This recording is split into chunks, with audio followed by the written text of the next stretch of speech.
السلام علیکم۔ آج ہم سورہ بقرہ کی آیت نمبر 133 133 سے ترجمہ اور تفسیر سیکھیں گے۔ تو جلدی سے ہم اپنی آیت نمبر 133 اوپن کر لیتے ہیں، اور آپ یہ شوق سے اور اچھے سے دل لگا کر سیکھا کریں، اور اگر کچھ سمجھ نہیں آتا تو پوچھ بھی لیا کریں، کیونکہ میں چاہتی ہوں اگر کسی کو کچھ سمجھ نہیں آتا تو وہ پوچھے اور دل لگا کر سیکھے، تاکہ جو اکثر مقصد ہے وہ بھی میرا پورا ہو جائے۔ کہ کوئی اللہ کی کتاب ہے قرآن مجید، اگر میں کچھ ترجمہ اور تفسیر مجھے کچھ آتا ہے تو میں اس کی ریکارڈنگ کر رہی ہوں آپ کے لیے، اور آپ سیکھ بھی رہے ہیں، اور بس اللہ پاک اس کو قبول فرمائیں۔ تو جلدی سے ہم اپنی آیت نمبر 133 سے اوپن کر لیتے ہیں اپنے قرآن پاک پہ۔ چلیں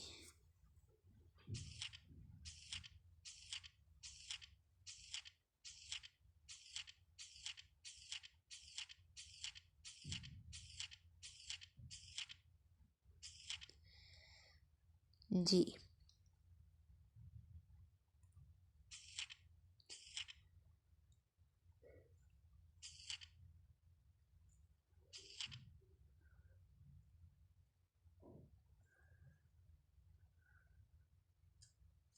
جی تو ہم نے اپنی 133 آیت نمبر 133 کو اوپن کر لیا ہے۔ تو یہ اس لائن کی جو 13ویں لائن ہے، اس صفحے کی 13ویں لائن سے دیکھیں، وہاں سے سٹارٹ ہو رہی ہے ترجمہ اور تفسیر۔ اس آیت سے سٹارٹ ہو رہا ہے، 133 یہاں سے ہے۔ ام کنتم شہداء، آیت نمبر جو ہے اپنی 13، آیت نمبر 13 دیکھیں، لائن نمبر 13، اس صفحے کی 13ویں لائن دیکھیں، وہاں پہ جو ہے آیت کمپلیٹ ہو رہی ہے، اس کے بالکل بعد سے سٹارٹ ہو رہا ہے، نیچے سے چوتھی لائن اور اوپر سے 13ویں لائن۔ تو یہ میں اس لیے بتا دیتی ہوں کہ تاکہ آپ لوگوں کو ایزی رہے، جلدی سے آپ لوگ تلاش کر سکو اپنی آیت، کیونکہ بعض اوقات ہوتا ہے کہ نہیں پتہ چلتا کہ آیت کہاں پہ ہے۔ تو جلدی سے آپ دیکھ لیں اپنی آیت، اور ہم جلدی سے پھر سٹارٹ کر دیں۔ جی، اعوذ باللہ من الشیطان الرجیم، بسم اللہ الرحمن الرحیم۔ ام کنتم، کیا تم موجود، ام کنتم کیا تم تھے، شہداء موجود، کیا تم موجود تھے، اذ حضر جب آئی، یعقوب الموت، یعقوب علیہ السلام کو موت، اذ قال جب کہا، لبنیہ اپنے بیٹوں کو، ما تعبدون نہ تم عبادت کرنا، من بعدی میرے بعد، تم میرے بعد کسی کی عبادت نہ کرنا، قالوا وہ بولے، نعبد ہم بندگی کریں گے، ہم عبادت کریں گے، الہک تیرے رب کی، تیرے معبود کی، و الہ آبائک اور تیرے باپ و دادا کے رب کی، ابراہیم و اسماعیل و اسحاق الہ واحدہ، ابراہیم علیہ السلام اور اسماعیل علیہ السلام اور اسحاق علیہ السلام، الہ واحدہ وہی ایک اکیلا معبود، ونحن لہ اور ہم سب اسی کی، مسلمون اسی کے فرما بردار ہیں، اور ہم سب اسی کے فرما بردار ہیں۔ تلک امۃ وہ ایک جماعت تھی، قد خلت تحقیق وہ گزر چکی، لہا ان کے واسطے ہے، ما کسبت جو انہوں نے کمایا، ولکم اور تمہارے لیے ہے، ما کسبتم جو تم نے کمایا، جو تم نے کیا، ولا تسألون اور نہیں تم سے پوچھ ہوگی، نہیں تم سے سوال کیا جائے گا، عما ان کاموں کے بارے میں، عما ان کے بارے میں، کانوا یعملون جو وہ تھے کام کرتے، اور ان سے ان چیزوں کا سوال نہیں کیا جائے گا، عما کانوا یعملون جو وہ تھے کام کرتے۔ تو اس صفحے کی پہلی آیت سے ہی ہمارا آیت نمبر 133 اور 134 کا ترجمہ کمپلیٹ ہو گیا، 133 اور 134 آیت کا۔ اب اس کی ہم تفسیر دیکھ لیتے ہیں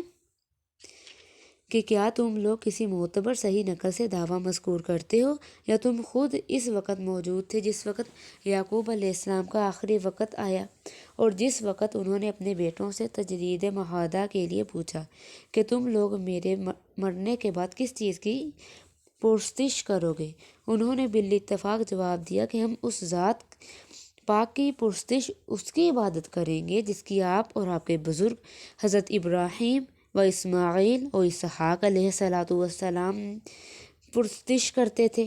آئے ہیں، یعنی وہی معبود جو وحدہ لا شریک لہ، جو ہمارا اللہ ہے، اور ہم احکام میں اسی کی اطاعت پر قائم رہیں گے۔ یہ ان بزرگوں کی ایک جماعت تھی جو اپنے زمانہ میں گزر چکی، ان کے کام ان کا کیا ہوا آئے گا وہ آگے آئے گا، اور تمہارے کام تمہارا کیا، اور ان کے کام، انہوں نے جو کام کیے وہ ان کے کام آئے گا، اور تمہارے کام تمہارا کام آئے گا، اور تم سے ان کے ہوئے کی پوچھ بھی تو نہ ہوگی، اور خالی تذکرہ بھی تو نہ ہوگا، رہا اس سے تم کو نفع پہنچا تو یہ بڑی دور ہے کہ جو جو عمل کیے لہا ما کسبت، اور ان کے واسطے وہ ہے جو انہوں نے کیا، یعنی کہ جو بھی کام کرے گا، جو بھی کمایا، وہی اس کو ثمرہ، وہی اس کو پھل ملے گا۔ اس کا خلاصہ یہ ہے، مطلب کہ جیسا کام کرو گے ویسا پھل پاؤ گے۔ اب سابقہ آیات میں ملت ابراہیمی اور اسلام کی حقیقت کا بیان تھا۔ اب آیات مذکورہ میں ایک اور اصولی بات قابل نظر ہے کہ ملت ابراہیم علیہ السلام کہیے یا اسلام، یہ پوری قوم بلکہ ساری دنیا کے لیے ہدایت نامہ ہی اسلام ہے۔ پھر اس میں اولاد ابراہیم اور یعقوب علیہ السلام کی کیا خصوصیت ہے کہ آیات مذکورہ میں ان کو خاص خطاب فرمایا گیا، اور اللہ تعالیٰ کے ان دونوں برگزیدہ پیغمبروں نے اپنی اولاد کو بطور وصیت خاص اس کی ہدایت دی۔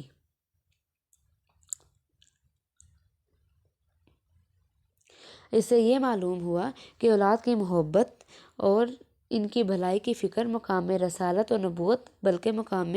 خلت کے بھی منافی نہیں۔ اگر ان کو اپنی اولاد سے کس کو محبت نہیں ہوتی؟ انبیاء علیہ السلام کو بھی ہوتی ہے، لیکن پھر بھی انہوں نے کبھی اولاد کی محبت کی پرواہ نہیں کی، اور وہ ہمیشہ اللہ کو ہی راضی کرنے کے لیے، اللہ کے لیے آگے آگے رہے۔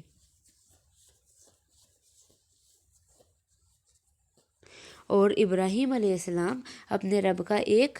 اشارہ پا کر تو اپنے بیٹے کو ذبح کرنے پر آ گئے، تو اس وقت اللہ پاک نے وہاں پر ان کی آزمائش پوری ہو اور دمبا بھیج دیا۔ آگے ہے آیت مذکورہ میں وَوَصَّىٰ بِهَا إِبْرَاهِيمُ بَنِيهِ وَيَعْقُوبُ۔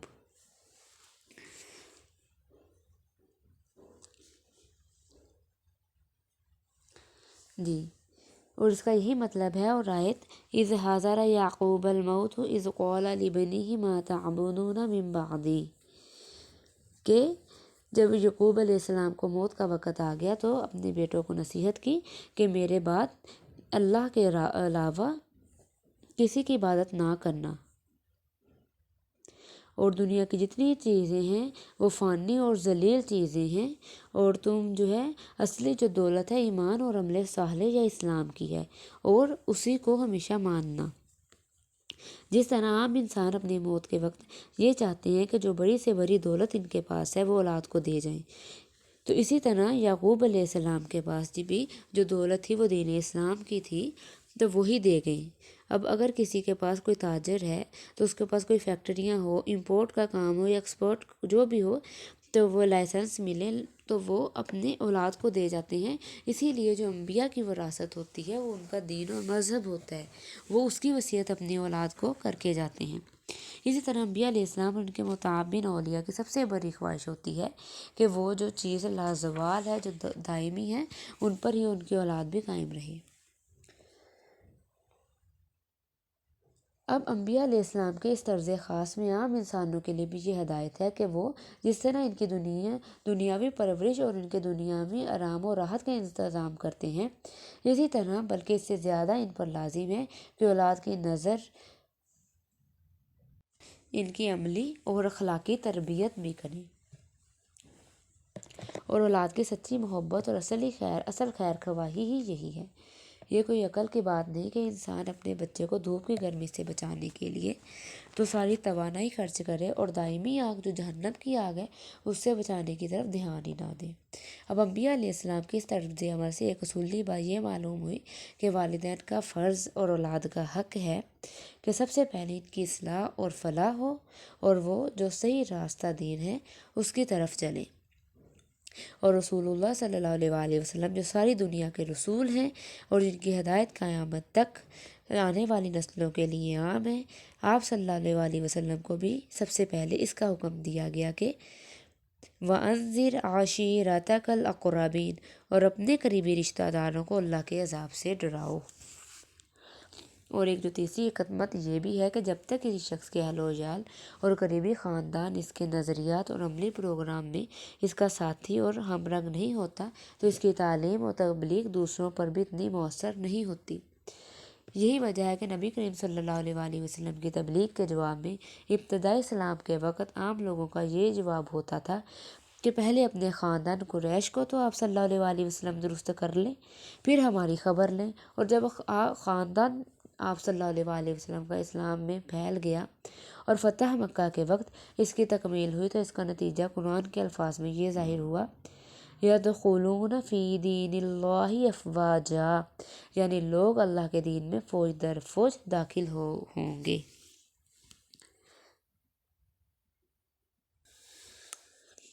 اب آ رہا ہے کہ الہ آبائک ابراہیم و اسماعیل و اسحاق۔ اب یہاں سے یہ فرما کر اس طرف اشارہ کر دیا کہ دادا بھی باپ ہی کہلاتا ہے اور باپ ہی کے حکم میں آتا ہے۔ اور عبداللہ بن عباس رضی اللہ تعالیٰ عنہ نے اس آیت سے استدلال کر کے فرمایا کہ میراث میں دادا کا بھی وہی حکم ہے جو باپ کا ہے۔ اب لہا ما کسبت، اب یہاں سے ہے کہ جس نے باپ نے یا دادا نے یا ان بندے تو نے خود جو کمایا تجھے اس کا وہی پھل ملے گا۔ اس کا یہی ہے کہ لہا ما کسبت ولکم ما کسبتم، کہ جو تم نے کمایا اس نے کمایا وہ اس کے لیے، اور جو تم نے کمایا وہ تمہارے لیے ہے، اور کسی کا کسی پر کچھ نہ پڑے گا۔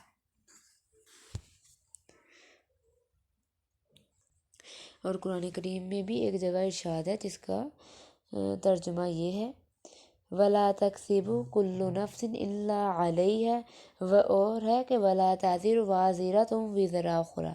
کہ وَلَا تَكْسِبُ كُلُّ نَفْسٍ،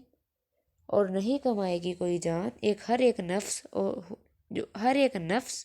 وہ عمل کرتا ہے جو اس کی ذمہ داری اسی پر ہے۔ اور دوسرا ہے کہ وَلَا تَزِرُ وَازِرَةٌ وِزْرَ أُخْرَىٰ،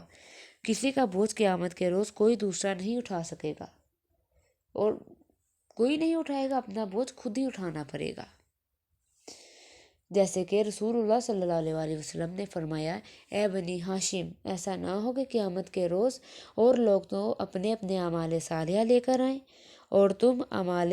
صالحہ سے غفلت برتو اور صرف میرے نسب کا بھروسہ لے کر آؤ، اور میں اس روز تم سے یہ کہوں کہ میں تمہیں اللہ کے عذاب سے نہیں بچا سکتا۔ یعنی جس شخص کو اس کے عمل نے نہیں پیچھے ڈالا اس کو اس کا نسب آگے نہیں بڑھا سکتا۔ یہاں پہ ہمارے ترجمہ اور تفسیر کمپلیٹ ہو گئی۔ اب انشاءاللہ ہم اپنے نیکسٹ لیکچر میں 135 سے ترجمہ اور تفسیر سیکھیں گے۔ اوکے، صدق اللہ العظیم۔